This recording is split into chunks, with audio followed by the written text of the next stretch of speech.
Hi to everyone. तो this is Sujeet Singh. तो आप सभी कैसे हो, और मैं उम्मीद करता हूँ कि आप सभी की स्टडीज़ बहुत अच्छी चल रही होगी।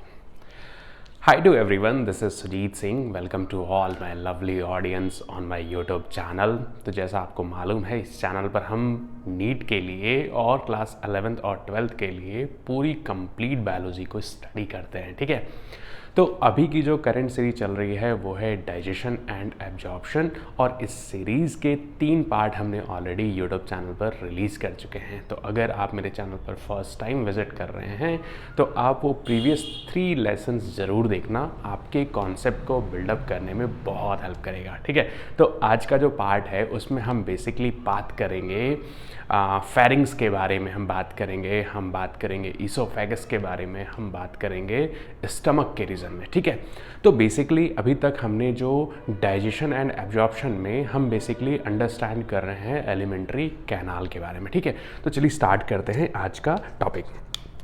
तो अगर हम आज के टॉपिक की बात करते हैं तो बेसिकली यहाँ पर हम अंडरस्टैंड करते हैं किसको, फेरिंग्स को।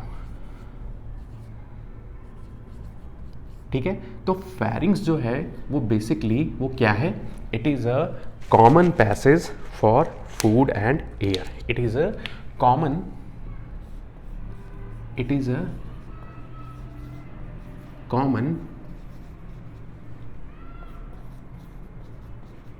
पैसेज, या आप बोल सकते हो common space for food and air. ठीक है, तो ये एक तरह का कॉमन पैसेज है किसके लिए, फूड और एयर के लिए। ठीक है, तो दूसरा पॉइंट अगर हम इसमें अंडरस्टैंड करते हैं कि इट इज मेनली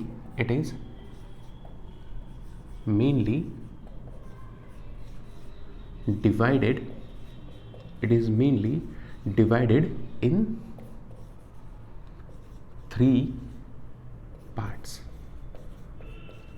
ठीक है, तो फेरिंग्स जो है वो बेसिकली 3 पार्ट्स में डिवाइड होता है। ठीक है, अब देखो फर्स्ट जो इसका पार्ट है इसको आप बोलते हो नेजो फेरिंग्स।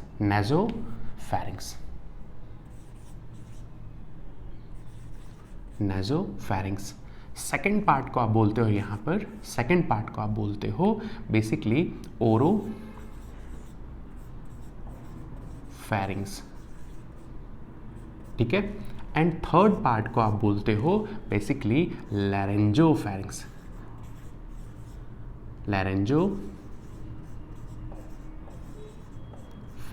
ठीक है, अब देखो इसका मेन जो 3 पार्ट्स हैं इसको तो हमने अंडरस्टैंड कर लिया, और अगर हम इसके फंक्शन की बात करते हैं कि बेसिकली इस फेरिंग्स का फंक्शन क्या है, तो ये आप अंडरस्टैंड करोगे कि बेसिकली इसका फंक्शन है डीग्लूटिनेशन ऑफ फूड।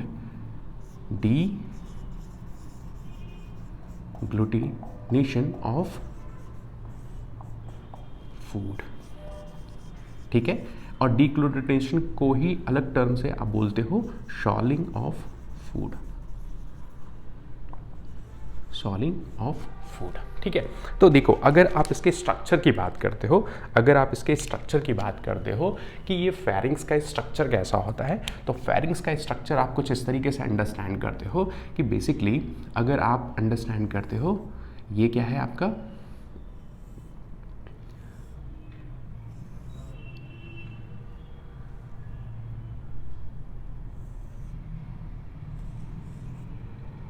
ठीक है,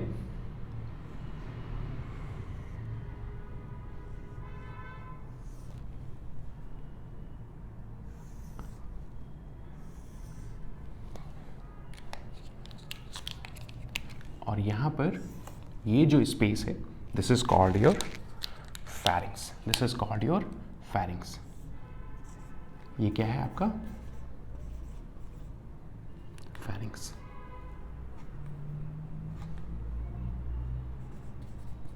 ठीक है, अब देखो तो यही क्या है, ये क्या है आपका फेरिंग्स वाला पार्ट है।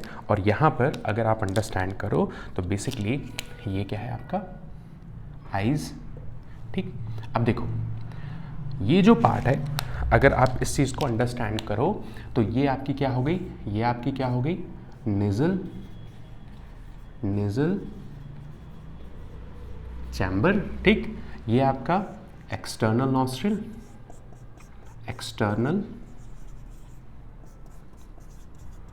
नॉस्ट्रिल और बेसिकली ये आपका क्या है, ये आपका क्या है इंटरनल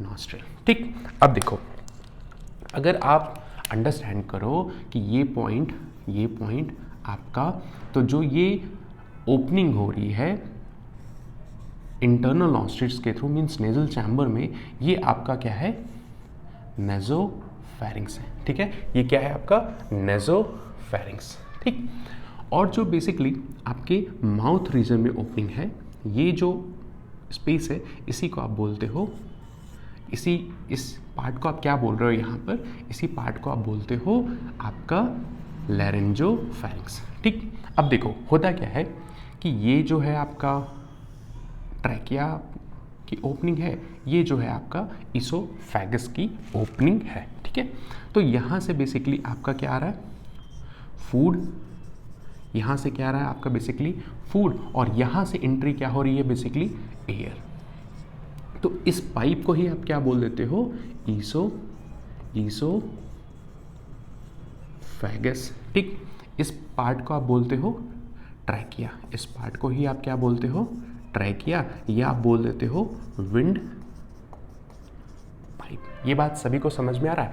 और यहाँ पे अगर आप नीचे वाले पोर्शन को आप देखो तो बेसिकली ये क्या है आपका लैरिंजोफैरिंग्स और बी क्या है आपका ओरोफैरिंग्स। तो ये वाला जो पार्ट है आपका है नेज़ोफैरिंग्स, बी वाला पार्ट क्या है आपका ओरोफैरिंग्स, और सी वाला जो पार्ट है, ये सी जो पोर्शन है ये बेसिकली क्या है तो आपका लैरिंजोफैरिंग्स है। ठीक है, तो बेसिकली इस फैरिंग्स में 3 डिफरेंट पार्ट है, नेज़ोफैरिंग्स, ओरोफैरिंग्स, लैरिंजोफैरिंग्स, और इसका जो इम्पॉर्टेंट फंक्शन है वो क्या है डीग्लूटिनेशन ऑफ फूड। यहाँ तक सभी को क्लियर है? यहाँ तक सभी को क्लियर है कि फैरिंग्स की इम्पॉर्टेंस क्या है? तो फैरिंग्स बेसिकली वो स्पेस है जो एक तरह का कॉमन स्पेस है जहाँ पर फूड और एयर दोनों ही एक दूसरे के कांटेक्ट में आते हैं। ठीक है, तो ये कॉमन स्पेस को ही आप क्या बोल रहे हो फैरिंग्स। ठीक, अगर हम नेक्स्ट पार्ट को लेके चलते हैं तो नेक्स्ट पार्ट यहाँ पर बेसिकली क्या है आपका ईसोफैगस। यहाँ पर क्या है सेकंड पार्ट क्या है आपका, इसके बाद क्या आता है ईसोफैगस, इसके बाद क्या आता है ईसोफैगस।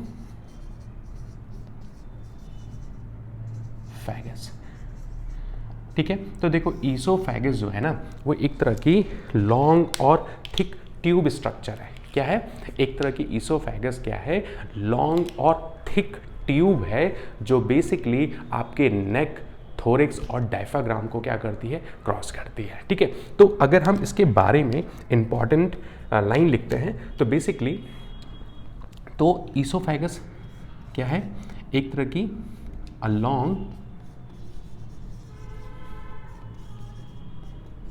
थिक ट्यूब स्ट्रक्चर है। ठीक है, जो कहाँ से कहाँ तक हो रही है, एक तरह की लॉन्ग थिक ट्यूब स्ट्रक्चर है जो बेसिकली आपके नेक, थ्रोट एंड डायफ्राग्राम को क्या कर रही है, बेसिकली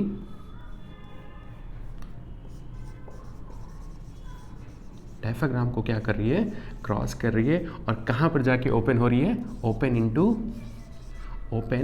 इनटू जे शेप्ड स्टमक में क्या हो रही है ओपन हो रही है। ये बात समझ में आ रहा है? और अगर आप ईसोफैगस के स्ट्रक्चर की बात करो तो ईसोफैगस का जो स्ट्रक्चर है वो बेसिकली अगर आप बात करते हो यहाँ पर तो ये कैसा है लॉन्ग थिक ट्यूब स्ट्रक्चर है जो बेसिकली नेक, थ्रोट और डायफ्राम को क्रॉस कर रही है। ठीक है, एक इम्पॉर्टेंट बात आप हमेशा याद रखना, कि नो डाइजेशन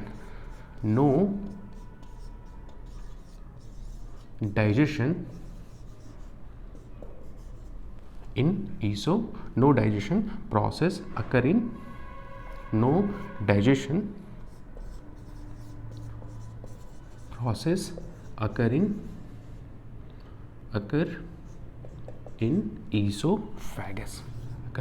esophagus, ठीक है। तो एक बात हमेशा याद रखना कि ये इसकी अगर स्ट्रक्चर की बात करो तो बेसिकली इसका स्ट्रक्चर कैसा होता है। तो हमने बात किया ये क्या है आपका ईसोफेगस, और ये ईसोफेगस कहाँ जाके ओपन हो रहा है, तो बेसिकली ये जाके ओपन होगा जे सेप्ड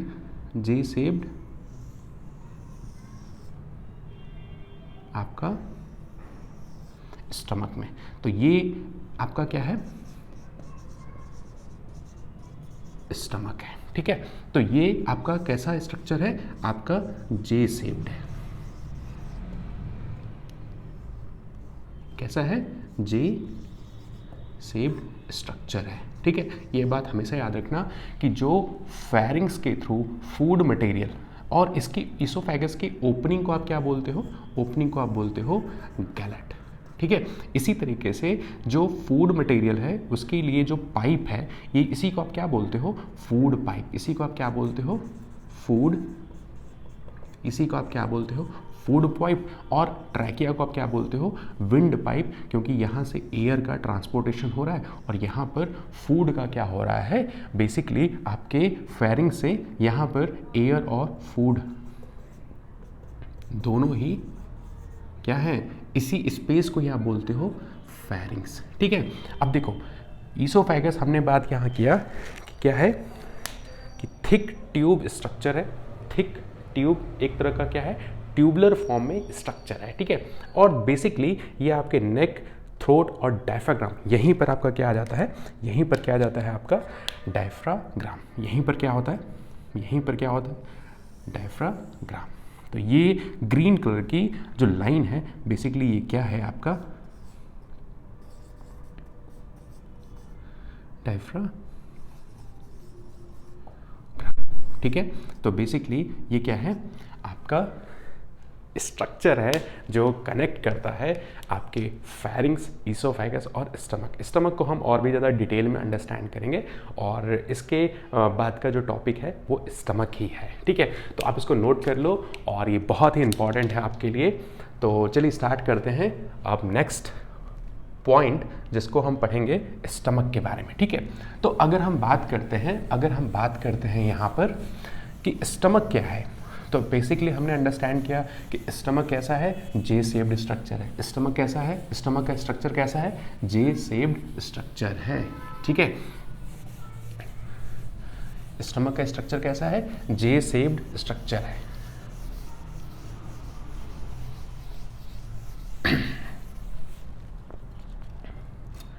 तो अगर हम बात करते हैं, नेक्स्ट पार्ट है किसका,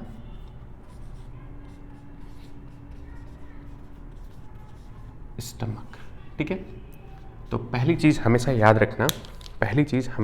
रखना कि ये बेसिकली क्या है, मस्कुलर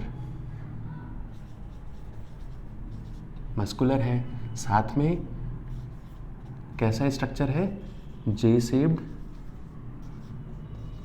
स्ट्रक्चर है। ठीक है, दूसरा पॉइंट यहाँ पर ये याद रखना कि बेसिकली इसमें फूड जो है स्टोर्ड होता है अप्रॉक्सीमेटली 4 to 5 आवर्स के लिए। ठीक है, 4 to 5 आवर्स के लिए आपका फूड क्या होता है, स्टोर होता है। और इसी स्टमक में क्या होता है, एक तरह की मैकेनिकल प्रोसेस होता है, एक तरह का क्या होता है, मैकेनिकल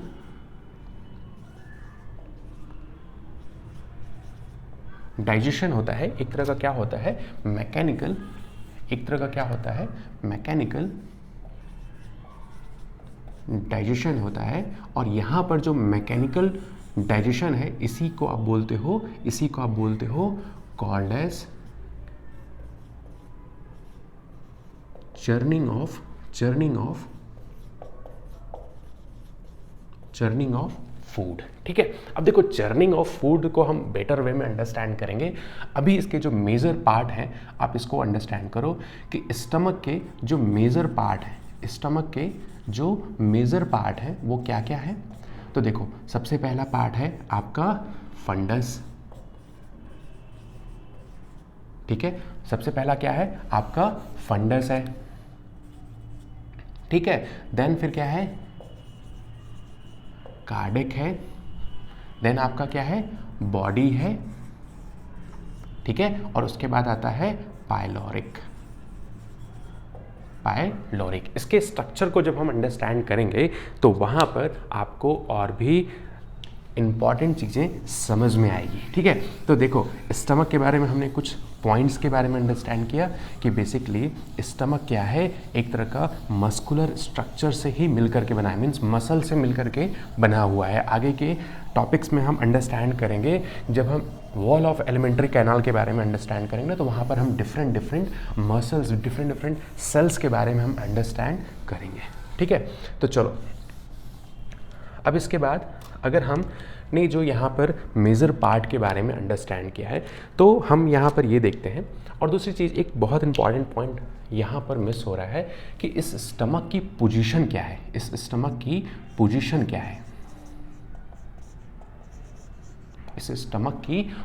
क्या है, तो बेसिकली आपका स्टमक जो है वो कहाँ सिचुएटेड होता है, ये लेफ्ट पोर्शन में प्रेजेंट होता है पहली चीज। ठीक है, अगर आपके बॉडी के एक्सेस को डिवाइड किया जाए तो बेसिकली आपका स्टमक कहाँ प्रेजेंट होता है, स्लाइटली लेफ्ट साइड प्रेजेंट होता है, जस्ट बिलो द डायफ्राग्राम। ठीक है, तो इसी स्ट्रक्चर को हम और डिटेल में अंडरस्टैंड करते हैं। तो बेसिकली अगर हम बात करते हैं तो अगर हम यहीं पर अंडरस्टैंड करते हैं कि अगर आपके इस बॉडी को डिवाइड कर दिया जाए तो बेसिकली ये आपका क्या है, ये आपका राइट पोर्शन है, और ये आपका क्या है लेफ्ट पोर्शन है। ठीक है, अब देखो स्टमक कहाँ पे प्रेजेंट है, तो आपके लेफ्ट साइड प्रेजेंट है। ठीक है, तो इसी स्ट्रक्चर को हम थोड़ा सा डिटेल में समझाने की कोशिश करते हैं आपको। तो बेसिकली ये आपका क्या है, आपका ईसोफेगस है। ये क्या है आपका ईसोफेगस है, और जी शेप्ड आपका स्टमक है। क्या है आपका स्टमक है। ठीक है, अब देखो ये आपका क्या है ईसोफेगस। ये क्या है आपका ईसोफेगस। हमने यहाँ पर ये अंडरस्टैंड किया कि इस स्टमक के जो मेजर पार्ट है वो क्या है, फंडस है, कार्डिक है, बॉडी है, पाइलोरिक है। ठीक है, ये 4 इंपॉर्टेंट पार्ट हैं स्टमक को। तो ये आपका क्या है जे शेप्ड स्टमक है। ठीक है, ये ओपनिंग को ही आप बोलते हो, यहाँ पर एक तरह की मस्कुलर स्पिंस्टर प्रेजेंट होती है। इस चीज़ को भी हम आगे डिटेल्स में अंडरस्टैंड करेंगे। तो यहाँ पर 2 तरह के स्पिंस्टर प्रेजेंट होते हैं। मतलब आप कह सकते हो कि जब यहाँ पर फूड की एंट्री होती है, जब यहाँ पर क्या होता है फूड की एंट्री होती है। किसकी एंट्री हो रही है, फूड की एंट्री हो रही है।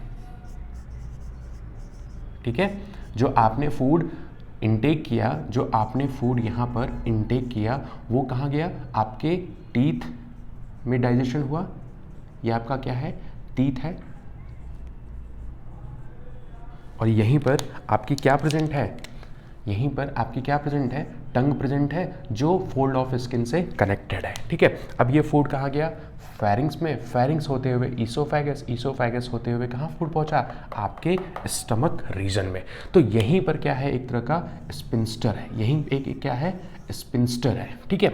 तो इसी स्पिंस्टर को आप बोलते हो, बेसिकली ये क्या है, स्पिंस्टर है। इनको हम फर्दर आगे चल के डिवाइड करेंगे। तो यहाँ पर इस पार्ट को अगर आप ध्यान से देखो, इस पार्ट को अगर आप ध्यान से देखो तो बेसिकली इस शेडेड रीजन को अगर आप ध्यान से देखो तो बेसिकली ये शेडेड रीजन कुछ और नहीं, ये क्या है, आपका कार्डिक, कार्डिक रीजन है। ये अपर पार्ट जो है ये बेसिकली क्या है, आपका फंडस है। ये आपका क्या है, आपका स्टमक का बॉडी रीजन है, मींस मिड पार्ट है, मिड पार्ट है, ठीक है। और ये जो रीजन है, ये जो रीजन है बेसिकली क्या है, आपका पाइलोरिक है, पाइलोरिक है, ठीक है। अब देखो, ये तो हमने स्टमक के डिफरेंट रीजन को अंडरस्टैंड किया, डिफरेंट रीजन को अंडरस्टैंड किया। ध्यान रखने वाली बात ये है कि इस पूरे स्टमक रीजन पर, इस पूरे स्टमक रीजन पर बेसिकली क्या होता है, गैस्ट्रिक रूगे। क्या होता है, बेसिकली क्या होता है, ये क्या है, गैस्ट्रिक रूगे। ये पूरे स्टमक रीजन्स पे क्या होता है, गैस्ट्रिक रूगे। ये जो ग्रीन कलर से हमने अंडरस्टैंड किया है, ये क्या है, आपका गैस्ट्रिक रूगे, ठीक है। गैस्ट्रिक रूगे को ही आप और क्या बोलते हो, also called as gastric gland, gastric gland, ठीक है। अब देखो, तो इस पूरे स्टमक रीजन में अगर आप ध्यान से देखो तो पूरे स्टमक रीजन पर एक क्या है, लेयर है जिसको आप बोल रहे हो गैस्ट्रिक रूगे। ये बात सभी को समझ में आ रही है, ये बात सभी को समझ में आ रही है कि ये जो अपर पार्ट है स्टमक का जो ईसोफेगस से कनेक्टेड है, तो बेसिकली इसको आप बोलते हो फंडस, इसको आप बोलते हो कार्डिक, इसको बोलते हो बॉडी, और लास्ट पोर्शन ऑफ स्टमक को आप बोलते हो पाइलोरिक। और पाइलोरिक के बाद ही यहीं पर क्या स्टार्ट हो जाता है, इस रीजन को आप क्या बोलते हो, ये स्मॉल इंटेस्टाइन का ही पार्ट है, तो बेसिकली इसको आप बोलते हो डिओडेनम, ठीक है। तो ये डिओडेनम जो है वो बेसिकली सी शेप्ड स्ट्रक्चर है, बेसिकली क्या है, सी शेप्ड स्ट्रक्चर है, ये क्या है, सी शेप्ड स्ट्रक्चर है। और इसके बाद आपका स्मॉल इंटेस्टाइन में डिओडेनम, जेजुनम और इलियम का पोर्शन स्टार्ट हो जाता है। अब देखो, एक चीज़ यहाँ पर मैं आपको और बता दूँ कि इसमें बेसिकली माउथ वाले पार्ट में, स्टमक वाले पार्ट में जो ये फंडस है ना, ये कनेक्टेड होता है, ये कनेक्टेड होता है,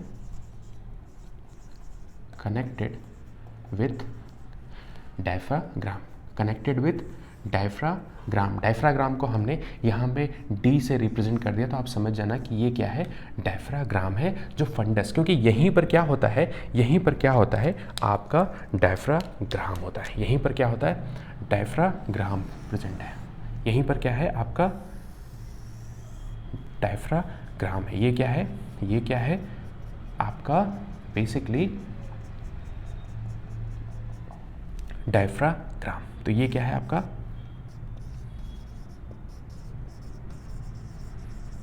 डायफ्राग्राम। तो देखो, पोजीशन में हमने अंडरस्टैंड किया कि ये स्लाइटली क्या होता है, लेफ्ट पोर्शन में प्रेजेंट होता है, inside the abdominal cavity, inside the abdominal cavity, left portion present in the abdominal, in the abdominal cavity, ठीक है। देखो, डायफ्राग्राम को हमने यहाँ पर टी अल्फ़ाबेट से रिप्रेजेंट किया है, जस्ट हम लिखने के लिए आपको बता दे रहे हैं कि ये क्या है, फंडस वाला जो रीजन है किसके थ्रू कनेक्टेड होता है, डायफ्राग्राम के थ्रू कनेक्टेड होता है। तो डायफ्राग्राम के नीचे जो कैविटी है ना, उसको आप बोलते हो एब्डोमिनल कैविटी, और इस डायफ्राग्राम के ऊपर वाले कैविटी को ही आप बोलते हो थोरैसिस कैविटी। ठीक है, तो यहाँ पर हमने एक पॉइंट अंडरस्टैंड किया कि जो फंडस है वो कनेक्टेड होता है डायफ्राग्राम, और बेसिकली आपका जो कार्डिक है वो किसके थ्रू कनेक्टेड होता है, कनेक्टेड विथ ईसोफेगस। ठीक है, बॉडी जो है वो मिड पार्ट है, और बेसिकली पायलोरिक जो है वो किसके थ्रू कनेक्टेड होता है, connected with duodenum, connected with duodenum. ठीक है, अब देखो यहाँ पर केवल एक पॉइंट और बचता है स्टमक में, सिर्फ और सिर्फ एक पॉइंट बचता है कि ये जो स्पिंस्टर है ना, ये जो स्पिंस्टर हैं, ये बेसिकली इनके नाम क्या है। तो देखो हमेशा याद रखना कि ये आपका जो है स्पिंस्टर है वो, इसी को आप बोलते हो पायलोरिक स्पिंस्टर। इसी को आप क्या बोलते हो, पायलोरिक स्पिंस्टर। इसको क्या बोलते हो, पायलोरिक